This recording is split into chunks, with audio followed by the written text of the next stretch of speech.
Ganga versus मंगा। एक दिन मंगा जब घर साफ कर रही थी तो उसे एक पुरानी सी डायरी मिलती है। उस डायरी को मंगा के ससुर ने अपने कॉलेज के दिनों में लिखा था। उसी वक्त मंगा के ससुर भी वहां पहुंचते हैं। वो मंगा के हाथ में अपनी पुरानी डायरी को देखकर बोलते हैं, अच्छा, तो ये डायरी तुझे मिली है। पता है, वो मेरे कॉलेज के ज़माने की डायरी है। मैं जब कॉलेज में था, मैं जो भी कारनामे करता था ना, उन सबको इस डायरी में ही लिखता था। वो दोनों उस डायरी को पढ़कर हंसते रहते हैं। तब मंगा उसी डायरी में अपने ससुर के कार रेसिंग में कंपटीशन जीतने की एक फोटो देखती है। तब मंगा अपने ससुर से पूछती है, अरे ये क्या ससुर जी, आप कार रेसिंग में भी भाग लेते थे क्या? अरे भाग लेना क्या बहू, हमेशा मैं ही जीता करता था। वो अपने बारे में और अपने कार रेसिंग के बारे में सारी कहानियां मंगा को बताता है। एक दिन गांव में कार रेसिंग के बारे में ढिंडोरा पिटता है। ससुर जी, ये बहुत अच्छा चांस है, आप अपना टैलेंट दिखा दीजिए सबको। गांव में कार रेसिंग चल रहा है, किसी भी तरह आप ही को जीतना होगा। वो प्राइज मनी हमें ही मिलना चाहिए ससुर जी।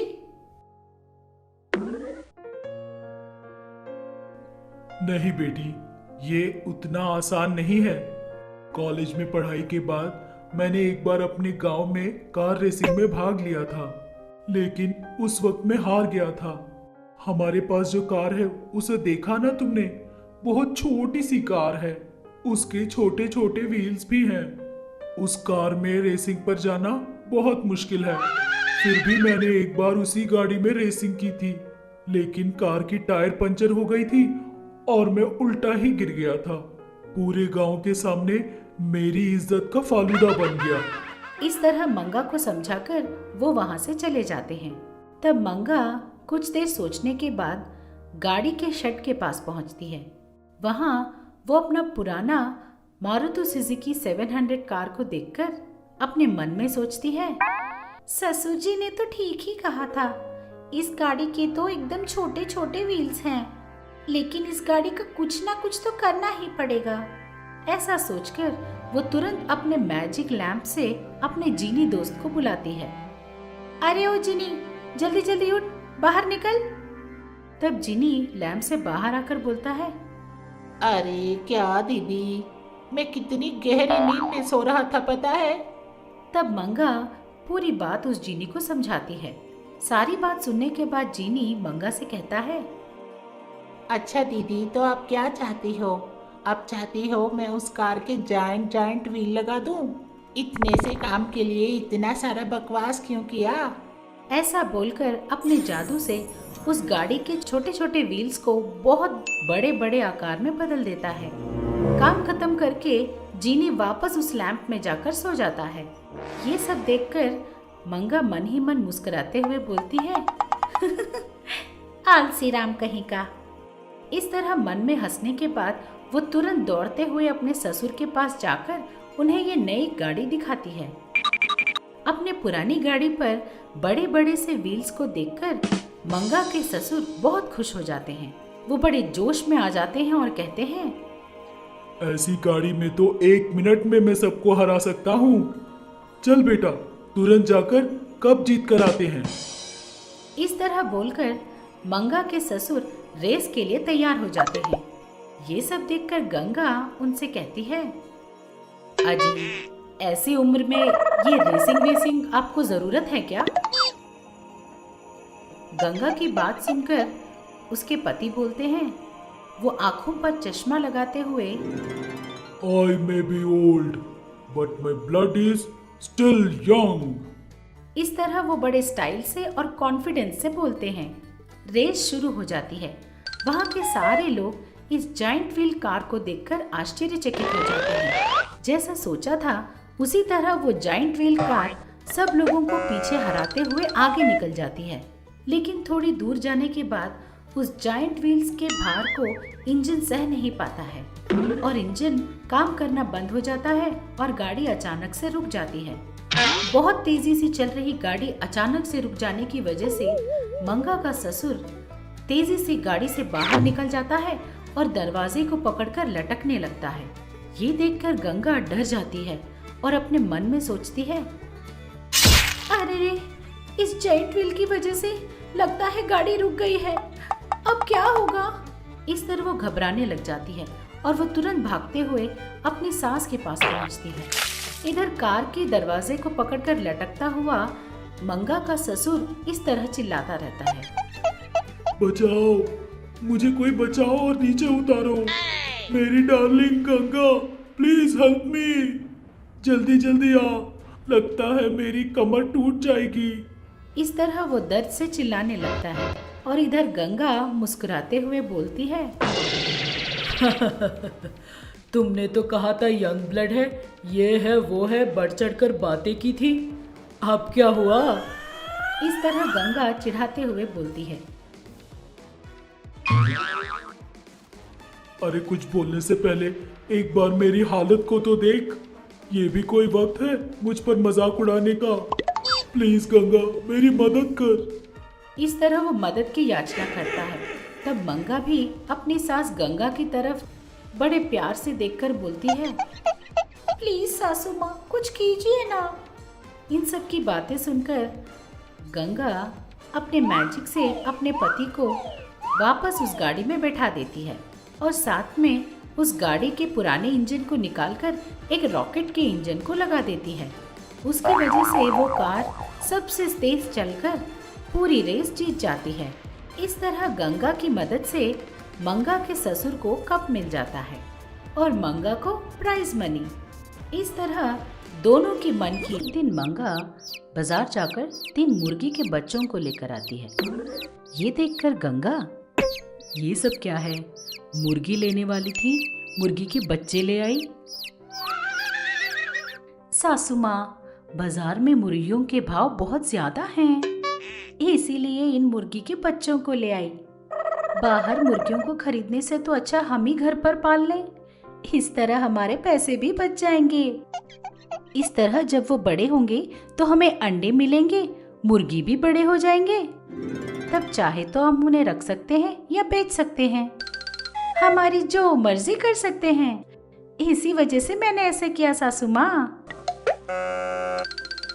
सारी बात सुनकर गंगा, मोल भाव तो तूने खूब कर लिया, मगर इतनी सारी मुर्गियों को बड़ा करने का है तुझ में हिम्मत।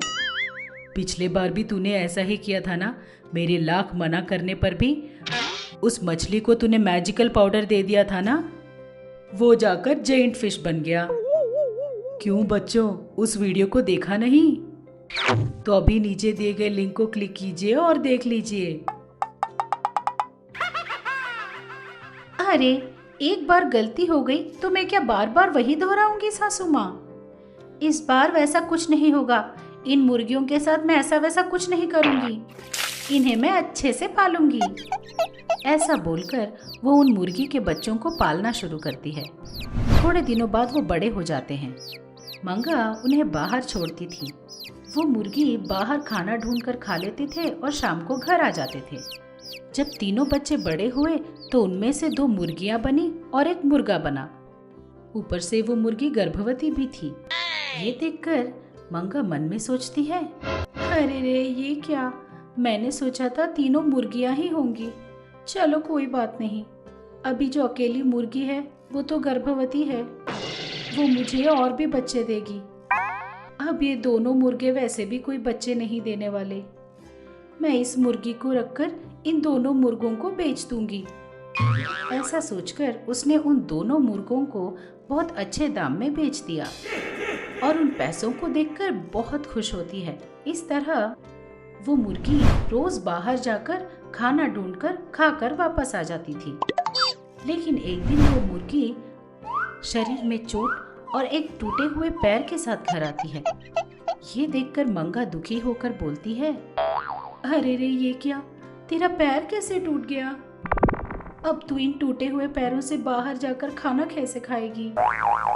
मैं ही तुझे खिलाऊंगी, ऊपर से तू पेट से भी है, वैसे भी तुझे अभी बहुत भूख लगती होगी। बाप रे बाप, तेरा दाना चारा मैं कहाँ से लाऊं?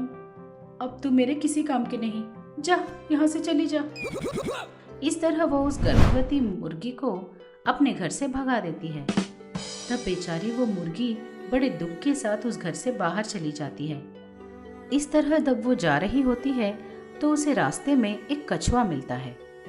वो कछुआ उल्टा हो गया था और बहुत मुश्किल हो रही थी उसे। प्लीज कोई मेरी मदद करो, प्लीज मुझे उल्टा करो, प्लीज। तभी बेचारी मुर्गी उसे देखकर बहुत दुखी होती है। अपनी चोंच की मदद से उस कछुए को उल्टा करके उसकी मदद करती है। तब वो कछुआ बहुत खुश होकर उस मुर्गी से कहती है, बहुत बहुत शुक्रिया, मेरे पास अद्भुत शक्तियाँ हैं, लेकिन जब मैं एक बार उल्टा गिर जाती हूँ तो मेरी शक्तियाँ मेरे काम नहीं आती। मुझे अपने आप या किसी और की मदद से ही सीधा होना पड़ता है। ये मुझे मिला हुआ श्राप है। मेरी शक्तियाँ मुझे ठीक करने के काम नहीं आती। मेरी परिस्थिति को देखकर मजाक उड़ाने वाले ही बहुत हैं, लेकिन तुम जैसा मदद करने वाला कोई नहीं। लेकिन तुमने तुम्हारे पैर टूटे होने पर भी मेरी मदद की है, इसीलिए मैं तुम्हारा शुक्रिया अदा करना चाहती हूँ दोस्त। आज से तुम मेरी पक्की दोस्त हो, ठीक है? मैं तुम्हें एक वरदान दूंगी, बोलो तुम्हें क्या चाहिए? इस तरह कछुआ बोलता है। तब वो मुर्गी बोलती है, मुझे किसी भी बात की कोई आशा नहीं, बस मैं तुम्हें तड़पता हुआ देखकर मदद कर दी, बस मुझे कोई वरदान नहीं चाहिए। इस तरह वो मुर्गी बोलती है। तब वो कछुआ बोलता है, अरे ऐसा मत बोलो मेरे दोस्त, मेरी खुशी के लिए एक वरदान तो मांग लो। तब वो मुर्गी बहुत देर सोचने के बाद, मेरी मालकिन मंगा मुझे बहुत प्यार से देखती थी, लेकिन मैं उसके कोई काम नहीं आ सकी। मेरे पैर टूट जाने की वजह से मैं उनके किसी भी काम नहीं रही। अगर तुम मुझे सोने के अंडे देने का वरदान दोगे तो मैं उन्हें रोज एक सोने का अंडा देकर उनकी मदद करना चाहती हूँ।